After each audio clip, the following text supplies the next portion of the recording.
नमस्कार। मैं कवि शायर पंडित राजकुमार सिंह राज ARG चैनल के माध्यम से आप सभी लोगों के समक्ष एक नया वीडियो लेकर प्रस्तुत हुआ हूँ। भारतवर्ष की ऋतुओं में 6 ऋतुओं में ग्रीष्म ऋतु, जिसमें मई का महीना, जून का महीना महत्वपूर्ण माना जाता है। मई महीने की गर्मी एक तरफ जहां भारतवर्ष में ज्यादा तीव्र रूप धारण करती है, वहीं दूसरी तरफ बड़ी गर्मजोशी के साथ भारत के आत्मसम्मान, गौरव और साहस, हिम्मत को भी प्रदर्शित करती है। इसी महीने में एक तरफ जहां महात्मा बुद्ध मुस्कुराए और दूसरी तरफ जो है शक्ति। जी हाँ, मैं आप लोगों को ध्यान उस तरफ ले जाना चाहता हूं। 18 मई 1974 जब पोखरण में भारत ने प्रथम बार परमाणु विस्फोट किया,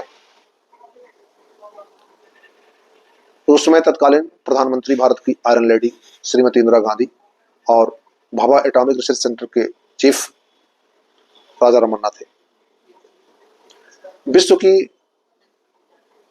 शक्तियां भारत को बहुत कमजोर समझ रही थी, भारत को महत्व नहीं देती थी, और अमेरिका की 4 सैटेलाइटें पोखरण के ऊपर घुमा करती थी।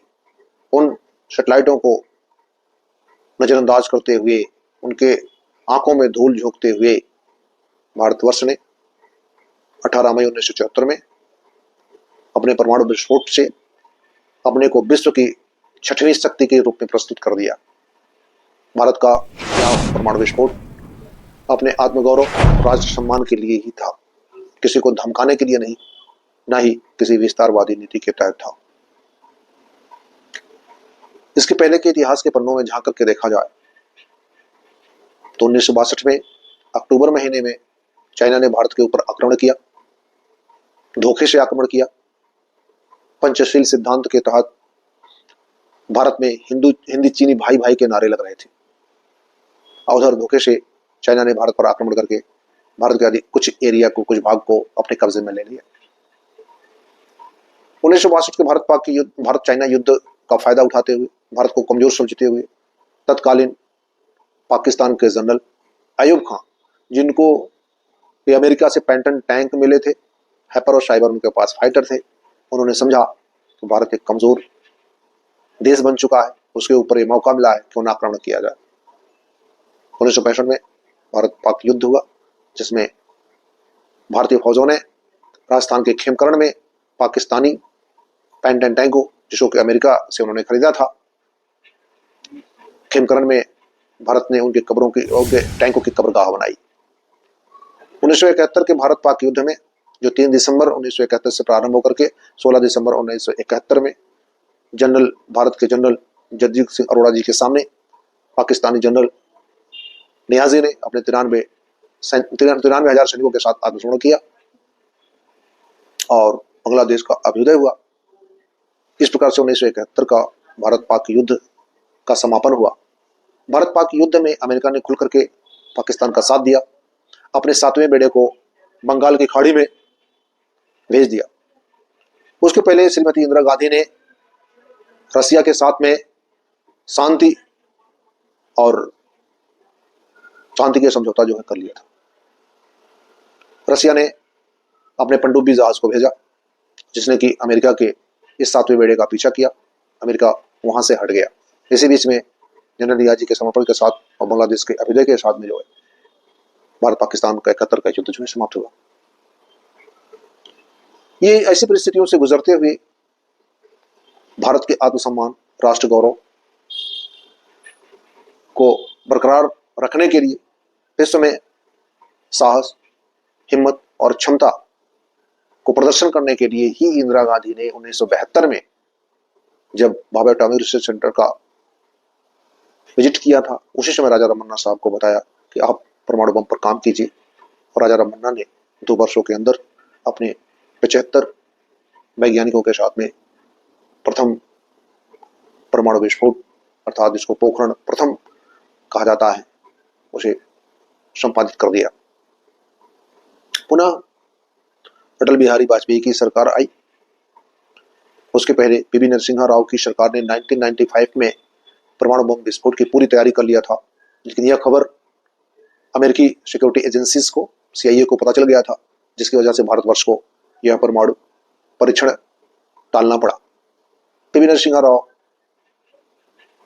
के बाद जब अटल बिहारी जी प्रधानमंत्री बने तो पीवी नरसिम्हा राव ने बताया था अटल बिहारी वाजपेयी जी के कि परमाणु विस्फोट की तैयारी पूरी तरह से, जैसा कि परमाणु विस्फोट के बाद, दूसरे परमाणु विस्फोट के बाद अटल बिहारी वाजपेयी जी ने इस चीज को स्वीकार किया था।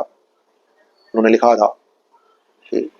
है कि पीवी नरसिम्हा राव को ही जो है बहुत श्रेय दिया जाता है ये दूसरे परमाणु विस्फोट का। भारत एक बार फिर 11 मई और 13 मई 1998 ईस्वी में अमेरिकन सैटेलाइट्स की आंखों में धूल झोंकते हुए 5 परमाणु बम विस्फोट किए, परीक्षण किया तो पोखरण में खेतोलाई के पास में। वहां के वैज्ञानिकों ने बहुत कठिन परिश्रम किया, तेज तपतपाती गर्मी में, धूप में, फौजी ड्रेस पहन करके पहचान ना हो पाए, अमेरिकी सैटेलाइटों के नजर में ना आ जाए, काम किया। रातों में जो है काम किया, रातों में लगे रहते। कठिन परिश्रम के बाद जो है 11 और 13 मई को ऑपरेशन शक्ति के तहत जो है भारत ने परमाणु विस्फोट करके पूरे विश्व को अपनी क्षमता और शक्ति का, अपनी तकनीकी का जो है भान करा दिया। अब भारत विश्व शक्तिशाली देशों की श्रेणी में आ गया। भारत का यह विस्फोट भारत के परमाणु शक्ति संपन्न देश के रूप में अपने को विश्व में प्रस्थापित कर दिया। लेकिन भारतवर्ष एक जिम्मेदार देश, परमाणु बम का जो विस्फोट किया, परमाणु बम बनाने की क्षमता जो अपने अंदर पैदा किया, वह किसी को डराने के लिए नहीं, किसी विस्तारवादी नीति के तहत नहीं, या फिर युद्धिक मानसिकता के दृष्टिकोण से किया। भारत की मानसिकता, भारत का विचार पहले से स्पष्ट है। भारत शांति में विश्वास करता है, सौहार्द में विश्वास करता है, भाईचारे में विश्वास करता है। अटल बिहारी वाजपेयी जी ने कहा भी था कि सब कुछ बदला जाता है, बदल जा सकता है, लेकिन अपना पड़ोसी नहीं बदला जा सकता। तो पड़ोसी के साथ हमारी कोई दुश्मनी नहीं रहती है। बस भारत अपना राष्ट्र गौरव, आत्मसम्मान के लिए ही अपनी सामरिक शक्ति का विकास करता है। अमेरिका के राष्ट्रपिता के रूप में जाने जाने वाले जॉर्ज वाशिंगटन ने अपने विदाई समारोह में भाषण में कहा था, विश्व में शांति स्थापना के उपायों की चर्चा जब होती है, उसमें एक उपाय वाशिंगटन जी ने कहा था कि अगर हम विश्व में शांति स्थापित करना चाहते हैं तो विश्व में शांति स्थापना के कई उपायों में से एक उपाय यह भी है कि हमें युद्ध के लिए तैयार रहना होगा। खतरे से बचाने के लिए खतरा उठाना होगा, खतरे से बचने के लिए खतरा उठाना होगा। अब तो जॉर्ज वाशिंगटन के सुझाव को मानना होगा। अगर विश्व में शांति चाहते हैं तो युद्ध के लिए तैयार रहना होगा। ये भारत की नीति है। अपने आत्मरक्षा, राष्ट्र गौरव के लिए ही भारत की ये परमाणु विकास की यात्रा जो है संपन्न हुई है। तो पाकिस्तान को ये नहीं पता है, जो गीदड़ भभकी देता रहता है परमाणु बम की, उसकी सभी ये गीदड़ भभकियां जो चली आ रही हैं, ये ऑपरेशन सिंदूर में टाटा फिश हो गई, बंदर गुड़ की साबित हुई है, गीदड़ भभकी साबित हुई है। जहां एक तरफ पाकिस्तान के डिफेंस सिस्टम फेलियर हुआ, वहीं उसको मिले हुए टर्की के जितने भी डॉन्स थे वो नाकाम साबित हुई। उनके फाइटर और मिसाइलें जो हजाम कर दी गई भारत के द्वारा। पाकिस्तान को अच्छी तरह से पता चल गया कि भारत कैसा देश है, भारत की टेक्नोलॉजी क्या है। फिर भी भारत का ऑपरेशन सिंदूर आतंकवादियों के खिलाफ था, किसी पाकिस्तान के खिलाफ नहीं था। भारत ने अपने पहले ही स्ट्राइक में, एयर स्ट्राइक में आतंकवादियों के जैसे मोहम्मद लश्कर तैयबा के 9 ठिकानों को जो है नस्तनाबूद किया, अकाओं की कमर तोड़ दी और विश्व को संदेश दे दिया कि भारत का संघर्ष आतंकवाद का विनाश करना है। और उसके रास्ते में जो कोई भी आएगा उसे यही माना जाएगा कि वो आतंकवाद का साथी, आतंकवाद का सपोर्टर है। भारत का उद्देश्य अमन, शांति, भाईचारा, प्रेम बनाए रखना है। जैसा कि चाणक्य ने भी कहा है कि जरूरत पड़ी तो शांति के पौधे को रक्त से सींचना होगा। तो अगर भारत अपने शक्ति का प्रयोग करता है तो उस शक्ति के पीछे व्यवस्थाएं ही होती हैं, शांति की स्थापना ही होता है, विनाश नहीं होता। क्यों कि भारत ने जो पहला परमाणु परीक्षण किया 18 मई 1974 के उस दिन जो है बुद्ध जयंती थी और उसका ऑपरेशन का नाम ही था स्माइलिंग बुद्धा, बुद्ध मुस्कुराए। तो इसी में हमारा संदेश पूरे विश्व को था कि हमारा जो ये शक्ति अर्जन है, एक शक्ति अर्जन शांति के लिए है, विश्व शांति स्थापना के लिए, ना कि किसी को डराने के लिए, ना ही किसी विस्तारवादी नीति के तहत है। और 11 मई और 13 मई 1998 में जो ऑपरेशन शक्ति चला तो DRDO के जो प्रमुख APJ अब्दुल कलाम साहब, अबुल पाकिर जैनुल ओबेदिन अब्दुल कलाम साहब ने ही जो है बुद्ध पूर्णिमा के दिन था 11 मई को परमाणु परीक्षण के लिए सलाह दिया था। तो मैसेज पूरे विश्व को शांति का हमारा है, शक्ति प्रदर्शन का नहीं, किसी को डराने के लिए नहीं। Atomic research centre Bhabha atomic research centre के प्रमुख आर चिदम्बरम साहब थे, APJ अब्दुल कलाम साहब, भारतीय नेतृत्व है अटल बिहारी वाजपेयी जी के प्रधानमंत्री काल में हुआ। इन तीनों का प्रयास, तीनों का साहस, हिम्मत को दाज देनी पड़ेगी। विश्व की प्रतिबंधियों, यूरोपीय इंटरनेशनल सिक्योरिटी एजेंसीज ने भारत के ऊपर बहुत पाबंदियां लगाई। अमेरिका ने पाबंदियां लगा दी, आर्थिक पाबंदियां लगा दी, अस्त्र शस्त्र बाहर से न लेने की पाबंदियां लगाई, विश्व के देशों को मना किया। भारत को कभी भी आगे बढ़ना किसी को पसंद नहीं आता। यूरोप में यूरोपीय देशों को, पाश्चात्य देशों को भारत को हमेशा कमतर करके दिखाने की कोशिश शुरू से रही है। चाहे भारत का एजुकेशन सिस्टम रहा, चाहे ज्ञान विज्ञान रहा हो, चाहे धर्म रहा हो, चाहे अध्यात्म रहा हो। भारत को जो सैटेलाइट की जरूरत पड़ी, जियो सैटेलाइट, GSLV, PSLV के बाद जो GSLV जियो सैटेलाइट लॉन्च व्हीकल्स की जरूरत पड़ी, उसके लिए क्रायोजेनिक इंजन भारत ने रशिया से लेना चाहा। इस पर भी अमेरिका ने आपत्ति जताई। उस समय भी अमेरिका ने रशिया के ऊपर दबाव डाला कि भारत को S-400 ना दिया जाए। तो भारत के परमाणु विस्फोट को पाबंदी के दायरे में रखना और अमेरिका द्वारा खुद मैनहट्टन योजना के तहत द्वितीय विश्व युद्ध जो 1939 से 1945 के बीच में हुआ,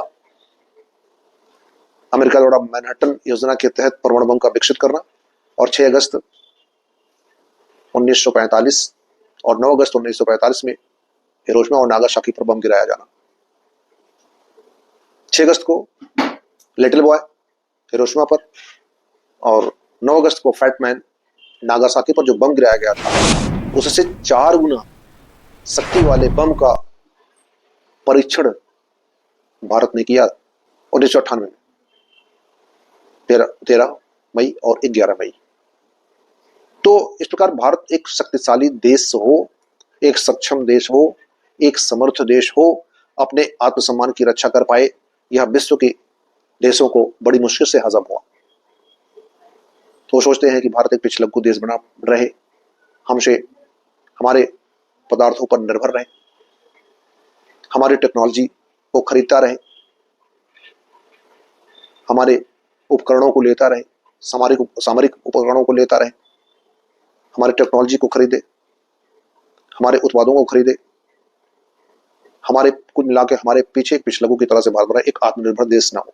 लेकिन startup India, make in India के तहत भारत ने जिस प्रकार से अपनी अर्थव्यवस्था को डेवलप किया है, भारत अगर विश्व गुरु की कल्पना है, और गुरु का तब मतलब ये होता है कि संगच्छध्वम संबद्धम सब ओम मनांस जानताम देवा भागम यथा पूर्वे संजाना नाम उपास्ते, साथ रहना, साथ विकास करना, ये परंपरा जो है भारतवर्ष की संस्कृति की रही है।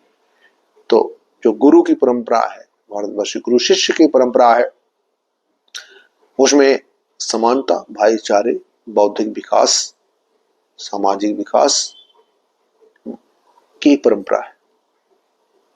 तो भारतवर्ष का ये अपने को एक परमाणु शक्ति संपन्न बनाना, इस मई महीना जो है, एक जहां गर्मी का महीना होता, बड़ी गर्मजोशी से भारत को अपने को विश्व के सामने प्रस्तुत करने का ये महीना है, अपने सामर्थ्य को प्रदर्शित करने का महीना है, सामर्थ्य को बखान करने का महीना है।